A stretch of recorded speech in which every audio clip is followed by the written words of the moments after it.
Please give it up for Puerto Rican scientist and founder of the University Space Research Association's Earth from Space Institute, Dr. Miguel O. Roman.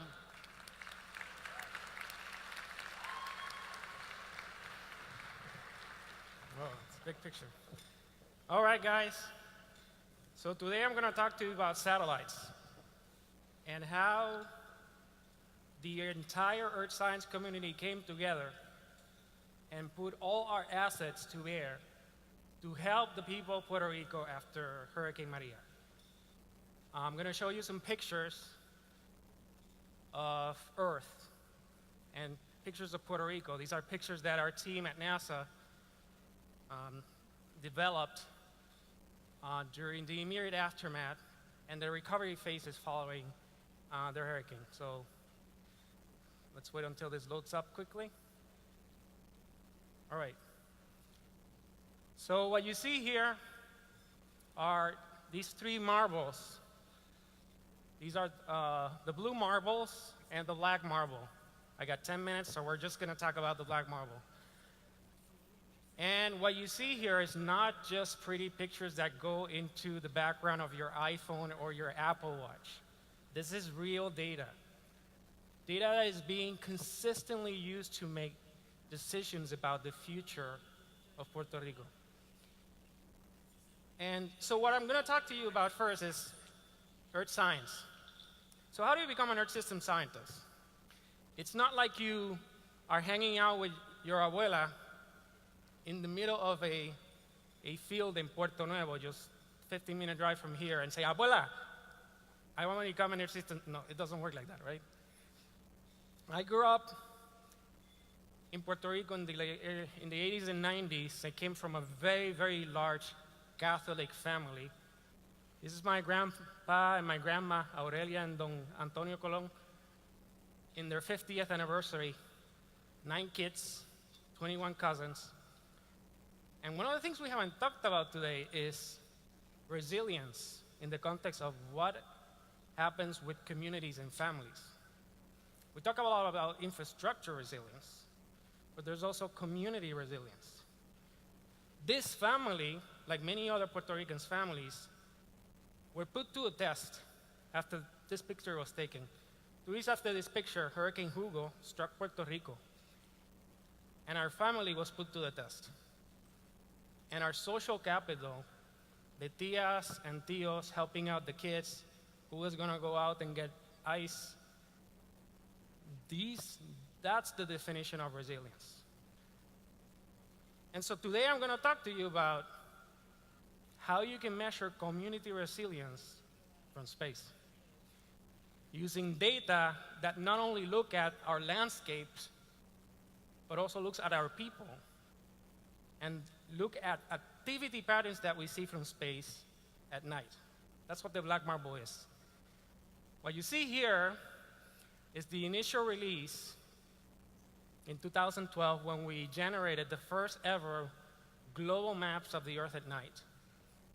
So what is Earth at night? What you're seeing are cities, you're seeing streetlights, you're seeing the lights coming off of cars, you're seeing flaring for gas, you're seeing fishing boats in marine protected areas, in areas where they shouldn't be there. And we're able to use this data through time to be able to measure the allocation of vulnerability to space and time. When a hurricane hits an island, a 4.9 category hurricane, as Asada was always saying, not a 4, 4.9. What you see oftentimes is the impact, wind speed, precipitation, and the after effects of cascading disasters like landslides. What we often don't see is the impacts and how they are located through space, because not every community will be affected the same way.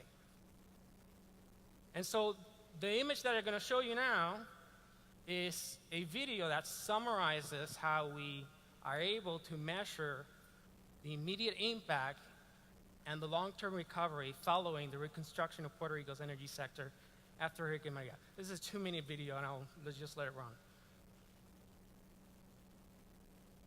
It has audio, but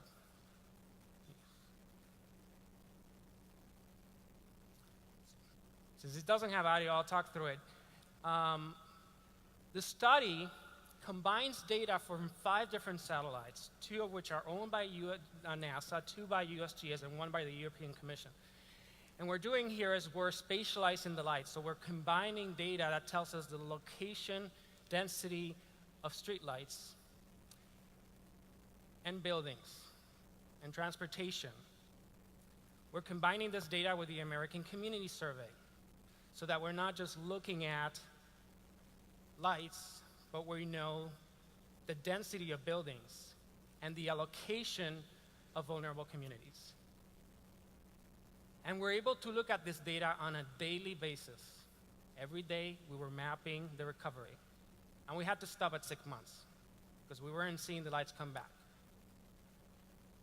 What we found was that there's a dilemma in the way the energy was restored in Puerto Rico. Puerto Rico underwent a density-based protocol for restoration. What does that mean? It means that you have to concentrate power into highly urbanized areas. And again, all this matters depending on how close you are, in this case, to Cambalache and Arecibo. And the dilemma is the following. We call it, we're trying to invent this new direct dictionary term known as Maria's dilemma, which is a situation when you're prioritizing and bringing services and amenities to the most people at the expense of the most vulnerable. And so what you're seeing here is vulnerability through space and time, not resilience. Vulnerability. That's what the discussion should be about. Because when you talk about vulnerability, you're putting the needs of people front and center. And it's vulnerability that even happened even within the metro area. We have enough high resolution to see how recovery was affected as a function of building structure. Because multi-unit family homes and modern housing has a single endpoint connection that makes it easier for them to recover instead of going line by line, transformer by transformer to get the power back. What's interesting is that we're studying at the plot level, but we can then aggregate and verify purpose results. It looks like this. So what you're seeing here are 2 different data sets.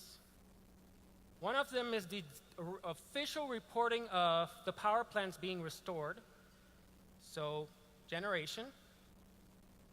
And then this red line, that's the black marble. That's looking at lights from 500 miles up in space. Uninterrupted, freely accessible data. And there's an 18% discrepancy during the relief period. And an 18% discrepancy may sound really small, but that's actually 270,000 customers that were underreported as having electricity where they did not have electricity. Now, I understand, we're just looking at lights, street lights, and we're also looking at something that PREPA could not measure, which is decentralized electricity. If you're running power plants, you're not being monitored because you're not connected to the grid. So these measurements are adding a lot of value into our ability to monitor a disaster through its different phases. We can also look at discrepancies across municipalities. So it looks a little bit like this. You see the city of Ponce recovering much quicker than the town of Ajunta, the coffee-growing mountain region of Puerto Rico. And these different energy deficits help us understand and target the communities that underwent the largest amount of without power.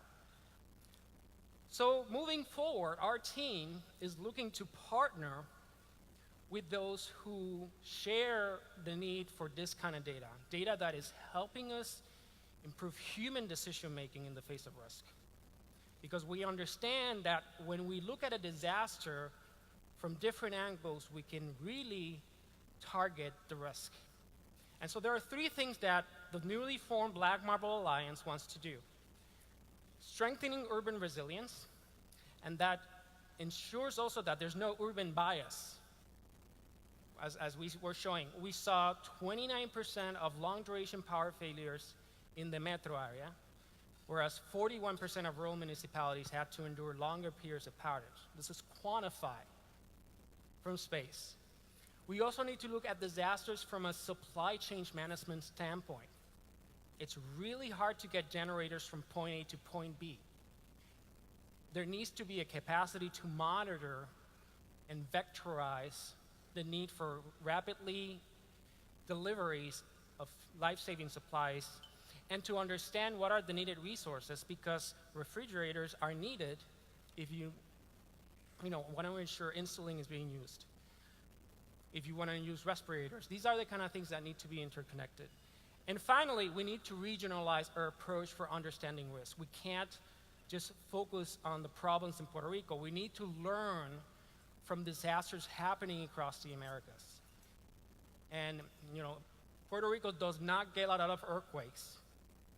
And we could learn from the Mexicans about this, because there's a lot of risk embedded in the infrastructure and the pre-existing vulnerabilities that we have now because of Hurricane Maria. And so that's the challenge that I have now. I hope that you guys understand the value of this data, free data. REPA doesn't operate satellites, hopefully, so we're lucky there. And that allows us to really connect all these different pieces that we're talking about today. Thank you so much.